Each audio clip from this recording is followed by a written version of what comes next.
This is getting a lot of attention in the media right now. A woman in New Hampshire has founded the very first of its kind adult diaper spa. And the sales pitch is this is going to help people with childhood trauma process their issues, wearing adult diapers and behaving like babies. And it's basically an Airbnb where you get to have your diaper changed and you get to be treated like a baby the whole time. And this is supposed to be for your mental health, which is why we need to bring loony bins back into this country. Local news reported on this, and they actually went inside the place and interviewed the lady who started it. Her name is Colleen Murphy. So let's take a look at that video. Is that in the link you sent me here? Yep. Okay, here we go. I posted about this. The owner of what she says is the first and only diaper spa in the country invited me in for a look to try to dispel some of the fears and misconceptions. Play-Doh, kinetic sand, crayons. It looks like a child's playroom. It is. It's for processing. It's for working out issues. Colleen Murphy shows me the childlike safe space where she hopes to dispense therapy that involves clients wearing adult diapers to deal with stress or trauma. And what about the diapers? It's a diaper spa. This is my changing area. So it has diapers and baby powder and wet wipes and just everything you would expect. The Diaper Spa website offers nursery spa care for $300 an hour, virtual play dates for $200, and a diaper B&B. Capitalism, baby. $1,500 a day that Murphy describes as Is she a therapist? premier experience No. for the little one inside of you. It helps them process whatever trauma it was. A lot of times it's childhood trauma when they were still in diapers or just getting out of If I diapers. trusted the FBI, I'd want them to feel that post up safety that they outside have. of there immediately. Playtime, story time, nap time, cuddle time. You understand why people read this when they think for an adult in a diaper, you talk about the judgment. They find it strange. They do. And, I don't ask them to understand. It would be nice if they did, but you're not going to all understand other people's needs and lifestyle. Some neighbors are outraged, and an online petition has been started to block the diaper spa from operating here. I would make her life There's a lot of miserable kids that live around here. if that was my neighbor. What type of people are going to do that? You do what you want in your home, but in business, it's not right for the community. She calls the Better Others say Business Bureau. live and let live. Just wouldn't bother me. I mean, if I didn't need it, it still wouldn't bother me. Murphy Brett. says her clients are all over 21, and she insists that diaper wearing isn't about recreation or sexual fetishes. What do you hope comes from this? That people learn to be more accepting of people that, are different. Yeah. Okay. We got a $20 from Joe Sniffinator Biden. He said this right here is Exhibit A for why we need the loony bin. Wait, what is the rest of it? Yeah, loony bins back. The loony bins back. We do need to make ASAP. asylums great again. And there are public concerns because the diaper spa is located right next to a public park where children play. And one of the amenities that is listed on the website is public trails and a playground. And that is where children are. And I went to Reddit to see what Redditors had to say about this, because they're always the voice of reason, right? One said, "Oh no, grown adults are gonna exist in public while abiding by all laws of public decency? The horror." Thank you guys. We got another $20 from Francisco Sanchez Jr. He said, "The kidults rule the asylum." This person continued, "I know furries in my town who regularly get together to don their fursuits for a monthly walkthrough at a local park. They aren't doing anything untoward. They're just existing in a way that's unusual to you." And then this person said, "I'm not kink shaming. The number one thing about kinks is that you're not involving unsuspecting people." And she scrubbed her site to remove all references to doing just that. So she's on damage control mode right now, trying to hide the fact that this is one of the amenities she offers. What was it? That you pay for, to do like trail walks through this public park that doesn't belong to her. Yeah. So yeah, I think that's what I was getting at yesterday, talking about like people bringing their sex doll girlfriends out in public. The goal was never to keep it private in the privacy of your own home and your bedrooms. It was always to involve the public in it. That's really what this was all about. and pride parades are just the beginning of that. They want you to accept their degeneracy and partake in it so they stop feeling bad about themselves. That's what it is. Oh, company policies listed on the Diaper Spa website note that all clients are subject to screening, including a check of the National Sex Offender Registry, and that absolutely no sexual interaction is allowed. But let's just dispel what this is really about, because I looked for a working definition of adult baby diaper lover. And it says this is called paraphilic infantilism, also known as autonepiophilia and adult baby. It's a sexual fetish that may involve role-playing to regression of an infant-like state. It's a form of age play. And this is a group of people who enjoy role-playing as infants or toddlers that can involve wearing diapers, drinking from baby bottles, and engaging in other activities that simulate being a young child.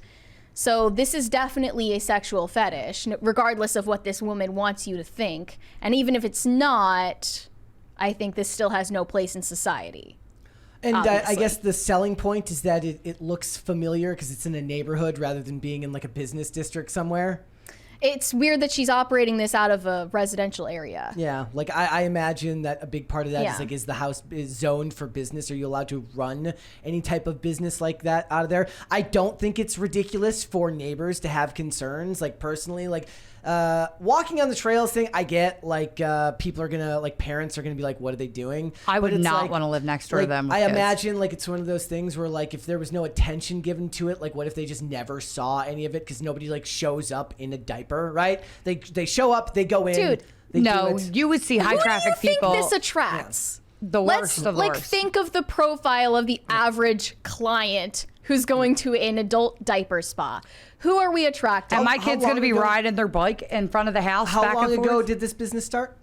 I don't know. Did they say it's like Seems fair- to be it's fairly relatively new? recently. Like- It says no final application for a business license has been submitted, Yeah. which would go before the zoning board at a future public meeting. I imagine that pushback from the community at a public meeting might help with them if they're looking to get this off the books and not allow this to happen. And she could maybe try to put this into a place that's more zoned for business out in a less residential area. But look, I don't have a problem with people having like serious concerns for their families there. Like as a single dude by myself, would I care if they were next door? I'd probably make fun of them. But Regardless, I would still be disturbed, Yeah. and I would not want to live in the vicinity of whatever the hell is going on I would there. make her life miserable. Regardless as a of whether you have children. I just, no one deserves to have to like witness that or be near that. And there are better ways to prevent this from happening in the first place than zoning meetings. You could have a culture that shames these types of behaviors. Maybe if we didn't have an anti-bullying campaign in this country, people like this would Unfortunately, get the bullied most out of their real- behaviors the most- before they become public threats. But the society's not changing back to that. So the most realistic path forward for them, because they can't change the culture quick enough to make that a reality in this case, they're going to have to try to do so by legal means within the community. Yeah, that's the just- last resort, I suppose. And But I think this is definitely a way to normalize PDF files. it's also, these stories are those ones that for as long as time has existed, news loves these types of human interest pieces. Thank you, guys. I remember similar public sentiment. I've mentioned here when Minneapolis. I'm from Minnesota. When Minneapolis introduced wet houses, which was essentially a place where if you've gone through rehab however many times, you can just you can just get into a wet house and just drink till you die. Holy and shit. that was something that the city allowed to happen and approved. There was state funding. See, that went to that's these assisted facilities. suicide. That's And- literally the same thing as state-sponsored assisted suicide. There's no difference between that and the MAID program, in my mind. And to me, as somebody who's look, I'm many years sober, so I understand the plight that a lot of them have gone through. I do think I'm more towards the realm of legalization for most things, rather than decriminalization. But I also don't think that there should be government tax dollars going to just allowing people to die in a building. It's in a public area. enabling them to continue Exactly. the behavior. In Philly, we have this place called Prevention Point, and they're supposed to hand out like needles, and like in Kensington where it's really bad, Exactly. and they hand out these needles, Preventative but care, but they call it Prevention Point. Yeah. But what happens is these the junkies come and they take the free needles and then they sell them to people for $2 a pop, and then they get money to reinforce their fentanyl habit or their, xylazine Whatever habit. it is. And they're like dying, and it's worse. There's caps everywhere, and now it's like a haven for these people. No, they should round these people up. There's a very street. reasonable argument to be made. Like, even though I support your right to use whatever drugs you want, because I've been there, and I don't think the government should be involved in that. I don't think there should also be tax dollars going and putting it in. My point is that I'm saying is like this was in like a community area. This was in an area surrounded by houses that had no businesses. They were just families and stuff, right? Mm-hmm. That's an issue. So I don't see a problem with the But everywhere's a community. It's an issue no matter where it is, because we live in a society. The things that you do in private, regardless of whether you're doing it in a public park or inside the privacy of your own home, it still affects the public. My issue is more that, like, look, they were framing it in the same way as like a sober living house, which is a very different thing, because at a sober living house, it's actively people trying to get sober who are not using chemicals, who are under supervision from people that work there, not people who are just allowed to use it and then die. What I'm saying is, in this community, the best thing that the community can do is to go to their school or to their local zoning board, to the community meetings, and speak out against it, because I think that most people who watch these stories in the news, I think the general sentiment from the public a lot of times is gonna be like, doesn't concern me, what do I care, right? And so the best thing you can I do think is this speak one up. a lot of people will care about. This is like really weird. Well, and you're right. I think that they would care less about alcoholics than they would about this. This just screams my children are in danger. And the most insane part of it is that we're going to be framed as bigots if we have a problem with it, because you get accused of kink shaming. Yep. Well, it's or also, you're not validating their trauma and the way that they choose to process their trauma. People use self-destructive coping mechanisms all the time. This is one of them. There's no exception. I don't care what they call me anymore. Call me all the things. It's so irrelevant at this point. It's and by placing it on the every one of these things in the LGBTQ umbrella means that it automatically becomes a Marxist plot to make it that if you don't support it, you're against Now it. it's LGBTQIABDL, adult baby diaper lover. BDL, 2SL, Yeah. ASL. +2. Yeah. Thanks for watching. Listen to full episodes of Pop Culture Crisis on Spotify. Keep up with us on social media and make sure you subscribe and ring that bell so you never miss the show. Bye, guys.